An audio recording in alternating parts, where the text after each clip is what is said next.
Halo teman-teman, selamat datang di channel Ummah Najid.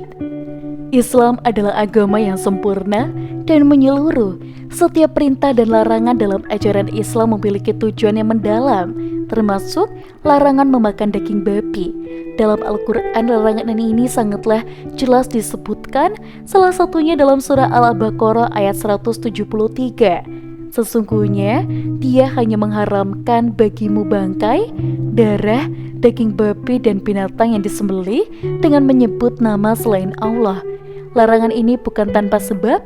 Berikut adalah 7 alasan penting kenapa Islam melarang umatnya memakan daging babi, baik dari sudut pandang agama, kesehatan hingga moralitas. Yang pertama, perintah langsung dari Allah.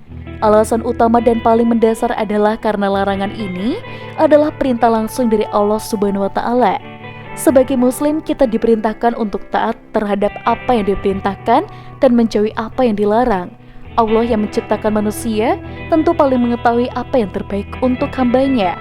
Maka, meskipun secara logika kita belum mengerti seluruh hikmah di balik larangan tersebut, sebagai bentuk keimanan kita harus tetap patuh. Yang kedua, babi mengandung banyak parasit berbahaya. Secara medis, daging babi dikenal sebagai sumber dari berbagai parasit dan bakteri berbahaya.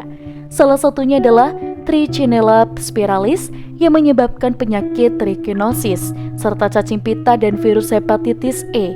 Infeksi ini bisa sangat berbahaya bagi manusia dan merusak organ dalam tubuh, bahkan bisa menyebabkan kematian.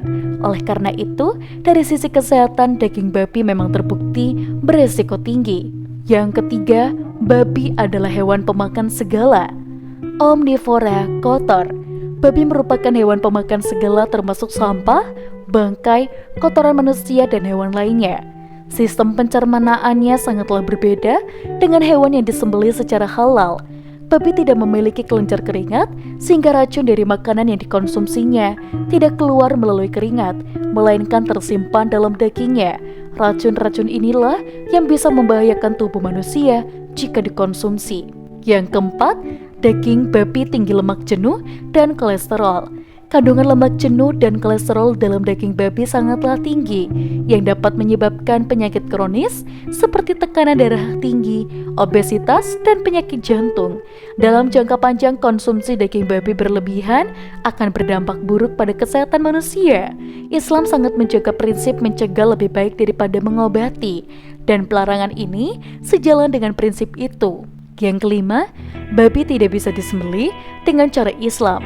Di dalam agama Islam, hewan yang hendak dikonsumsi harus disembelih dengan menyebut nama Allah dan dipotong ular lehernya agar darah keluar. Babi secara biologis memiliki struktur pembuluh darah yang berbeda dan tidak bisa disembelih sesuai dengan syariat. Selain itu, dalam kondisi apapun, Allah juga secara mutlak mengharamkan babi. Jika sudah disembelih dengan benar pun, ia tetap haram. Yang keenam, membentuk karakter dan disiplin seorang muslim. Larangan memakan daging babi juga melatih kedisiplinan dan ketaatan seorang muslim terhadap hukum Allah. Dalam dunia yang serba bebas ini, tetap teguh menjaga prinsip dan menjauhi makanan yang diharamkan adalah bentuk nyata dari keimanan dan pengendalian diri.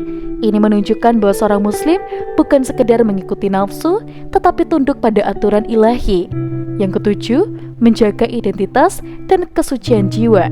Menghindari makanan haram termasuk daging babi adalah bagian dari menjaga kesucian jiwa dan identitas sebagai seorang muslim. Apa yang kita makan berpengaruh pada hati dan perilaku kita. Dalam Islam, makanan halal bukanlah hanya tentang fisik, tetapi juga tentang spiritual.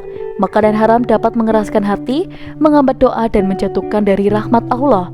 Larangan memakan daging babi dalam Islam bukan sekedar aturan tanpa dasar, tapi merupakan kombinasi antara perintah Allah dan perlindungan terhadap umatnya dari bahaya fisik, moral, dan spiritual. Dengan mematuhi larangan ini, umat Islam menjaga diri dari penyakit, melatih diri dari ketaatan, dan memperkuat identitas keislamannya.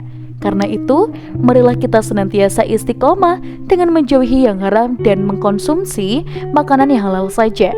Jangan lupa untuk like, komen, dan juga subscribe.